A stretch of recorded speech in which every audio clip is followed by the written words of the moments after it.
All right, what is up, Utah fans? This is Joseph back with the Utah Utes Football Digest. And as Josh Pate said last week, Utah is not a get right game. Utah is never a get right game. Utah is a team that brings physicality. And if you're not ready to get in the trenches, be physical, and have a night of football that's going to be a dogfight, you're not beating Utah. That's what we do. That's the type of environment we thrive in. We are going to pull you into that dogfight, right? Just a couple things, tons of doubt from the media last week, guys. Utah pulls off the win at USC. Looks awesome doing it.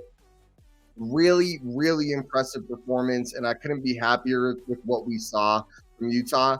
And I think going into this game, the amount of media talking heads that were completely ruling Utah out just tells you how little the talking heads really dive into these matchups. And to be fair, it is tough to dive in every week and expect to really understand what's going on in these matchups, because if you did dive into Utah, you know that Baki looked amazing the week before, and Jaquindon Jackson was back in the fold, and we looked awesome every time Jaquindon Jackson's in.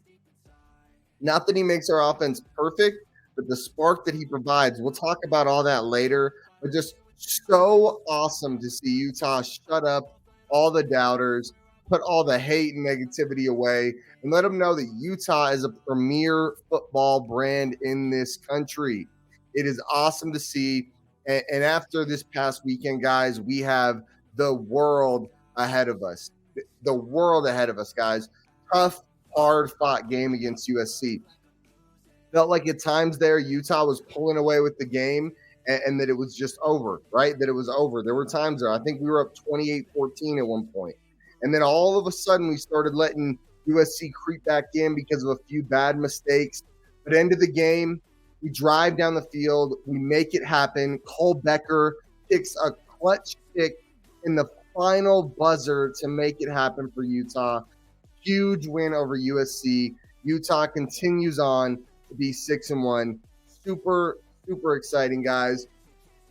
After that game, it was announced that the AP poll, Utah is the number 13 team in the country. We moved up one spot. We've got Notre Dame right behind us and Ole Miss right in front of us. A couple things about that. I do, on initial impressions, I think 13 seems low, but I don't think it's as low as it seems. I mean, at 13, we're still looking really good, right? If you look at the teams in front of us, I'm just going to name them off. We've got Georgia, Michigan, Ohio State, Florida State, Washington, Oklahoma, Texas, Oregon, Alabama, Penn State, Oregon State. The only one you could debate is Ole Miss right in front of us. I mean, outside of that, I just think the top 15 this year is crazy good. I mean, those are all really good teams I just named off. And it's going to be, if we want to make a championship run, a CFP run, which is all still in front of us, guys, don't forget, 2021 at this point in the year, we're 4-3. 2022 at this point in the year, we're 5-2. This is our best start to the season out of all these historically good seasons we've had as Utah fans these past couple of years. So super exciting, guys. Be very optimistic. Number 13 is a good spot to be in, and we have a great opportunity this next week against Oregon to do even better. If you guys are not aware of the news, Oregon is coming to Rice-Eccles, and so is College Game Day. College Game Day is coming to Rice-Eccles, guys. Super exciting. A chance for Utah. Like, the whole world's going to be watching Utah and Oregon. This is a chance for us to knock off a top 10 team. And I'd say Oregon's more like a top 5 team than a top 10 team in my mind, even though they're ranked number 8. So I would just say a great opportunity for us, a real shot to knock off a big dog in the college football landscape.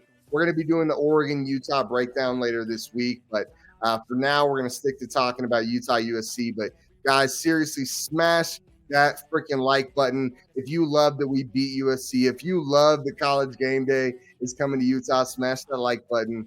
Also, comment down below what do you guys think about the USC game after we've had a day or two to let it mellow a little bit? Also, what do you guys think about Utah, Oregon? I want to know. Today, we're going to break down a bunch of impressive playmakers that we saw in Utah versus USC. We're going to break down a bunch of studs that have been standing out on defense all year, but especially against USC. We're going to talk about it all. Let's go ahead and dive in first, though. I do want to talk about a few guys that have been confirmed to be out for the season. I know there's a lot of news that goes out there, guys. I know there is.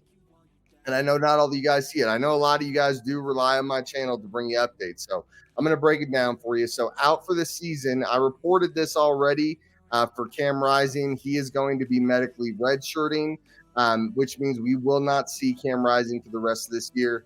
On top of that, Brant Kuithe has been confirmed. This is from Kyle Whittingham, that he will be medically redshirting as well. He will not be in for this season.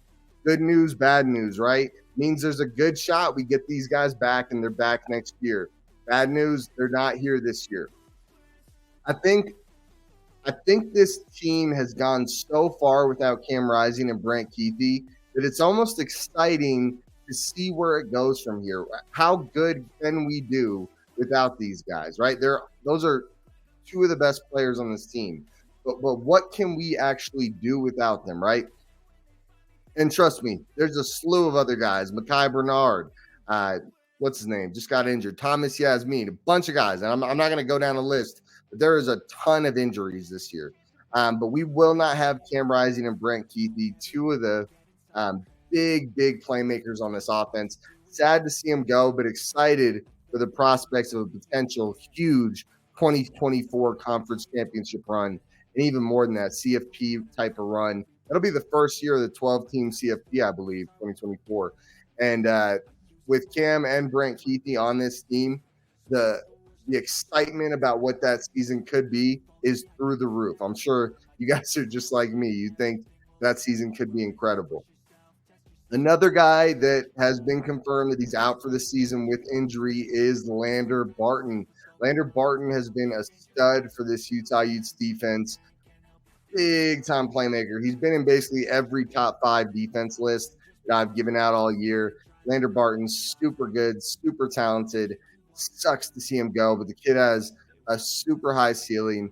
And the fact that we're getting Rising and Kuithe back next year, hopefully, right, makes you optimistic about Lander Barton coming back.